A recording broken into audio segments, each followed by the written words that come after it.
पानी पिएगी ना तू? पानी की बोतल पकड़ या को पकड़ो। अब पानी पियो, तुम पानी पियो। पानी की बोतल। बेटा पानी पिएगी ना? प्यास लगी है ना? नीरू कुछ बोल बेटा, बोलती क्यों नहीं? बोरवेल में फंसी मासूम से ये कहते हुए मां के आंसू बह निकले। स्क्रीन पर वह बच्ची की मूवमेंट को देख रही थी। अपने कलेजे के टुकड़े को मुश्किल में देखकर भला एक मां कैसे शांत रहती। बच्ची लगातार बोरवेल के मुंह की तरफ देख रही थी। जब थकती तो सर नीचे कर लेती। बोरवेल में 40 फीट नीचे पहुंचना इतना आसान नहीं था। ऐसे में बेबस मां ने खुद को संभाला और फिर से माइक के सहारे बच्ची का हौसला बढ़ाने लगी।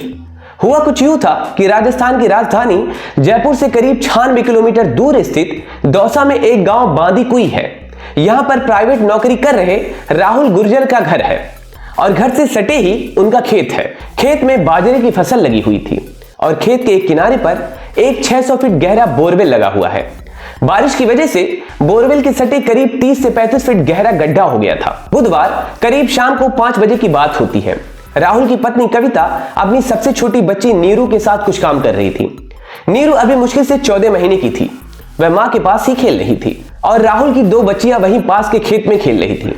इस बीच मां घर के अंदर लाइट चेक करने के लिए चली जाती है। तब नीरू अपने दोनों बहनों को खेलते देख उनके पास खेलने चली जाती है। सभी बच्चे खेलने में मस्त रहते हैं।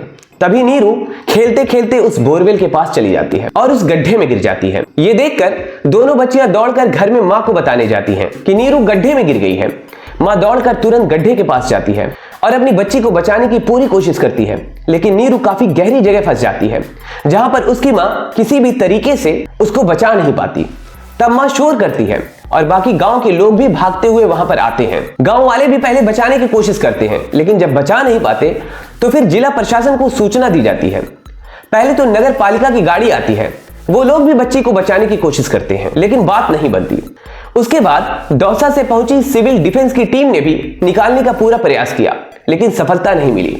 मौके पर पहुंचे जिला कलेक्ट्रेट देवेंद्र कुमार ने फौरन ही इसकी सूचना एनडीआरएफ को दी। इसके बाद मौके पर एनडीआरएफ, एसडीआरएफ और लोकल पुलिस की पूरी टीम पहुंचकर बच्ची को बचाने में जुट जाती है। पहले कोशिश की जाती है कि बच्ची को सीधे बोरवेल से ही ऊपर निकाला जाए, लेकिन मासूम बच्ची घबराने के साथ ही इंस्ट्रक्शन को समझ नहीं पा रही थी। रात 2 बजे तक एनडीआरएफ और एसडीआरएफ की रेस्क्यू टीम ने बच्ची को बाहर निकालने के लिए देसी जुगाड़ एंगल सिस्टम से 2 बार कोशिश की, लेकिन दोनों बार सफलता नहीं मिली। इसके बाद लाल सोट से आई टीम ने रात 2 बजे से सुबह 5 बजे तक लगभग 10 बार एंगल सिस्टम का इस्तेमाल करके बच्ची को गड्ढे से निकालने की कोशिश की, लेकिन वे सफल नहीं हो सके।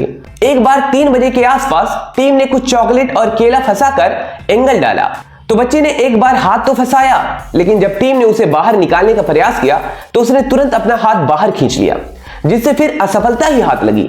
बुधवार रात से गुरुवार सुबह तक 12 प्रयास किए गए, लेकिन सफलता नहीं मिली। रात भर टीमें कैमरे के जरिए बच्ची के मूवमेंट को देखती रही। बच्ची को दूध और पानी भी भेजा गया। बच्ची ने दूध भी पी लिया। हादसे के बाद बच्ची की मां कविता गुर्जर की हालत खराब है। कविता ने रोते रोते बताया कि नीरू बच्चों के साथ खेल रही थी, पता नहीं चला कि वह कैसे गड्ढे में गिर गई।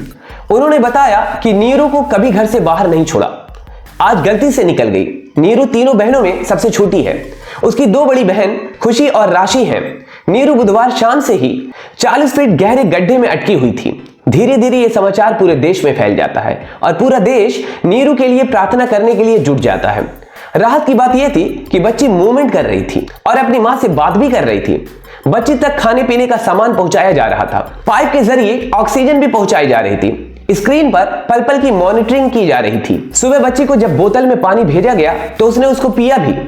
ऐसे परिस्थितियों से निपटने के लिए एनडीआरएफ ने कुछ विशेष इक्विपमेंट बनाए हैं, उनका भी दौसा में इस्तेमाल किया गया। जब बोरवेल से निकालने के सारे प्रयास विफल हो जाते हैं तब एनडीआरएफ की टीम बोरवेल के कुछ दूर पर समानांतर करीब 35 फीट की खुदाई कर बच्ची को बचाने की महाअभियान में जुट जाती है। हालांकि खराब मौसम और बारिश के कारण बार बार परेशानी आ रही थी, मिट्टी ढह जा रही थी, लेकिन टीम ने कोशिश नहीं छोड़ी। फिर खोदे गए गड्ढों में पाइप फंसाकर एनडीआरएफ के जवान अंदर पहुंचे और बच्ची को सही सलामत जब बाहर निकाल कर लाए तो पूरा आकाश खुशी के नारों से गूंज उठा। शासन प्रशासन के बड़े बड़े अधिकारी बच्ची को दुलार करने लगे। मौके पर मेडिकल टीम तैनात थी। तुरंत मासूम को अस्पताल ले जाया गया, जहां पर उसकी हालत ठीक बताई जाती है। ये सारी जानकारी हमने मीडिया हाउसेस से जुटाई है। आप सभी अपना ख्याल रखिए। जय हिंद, जय भारत।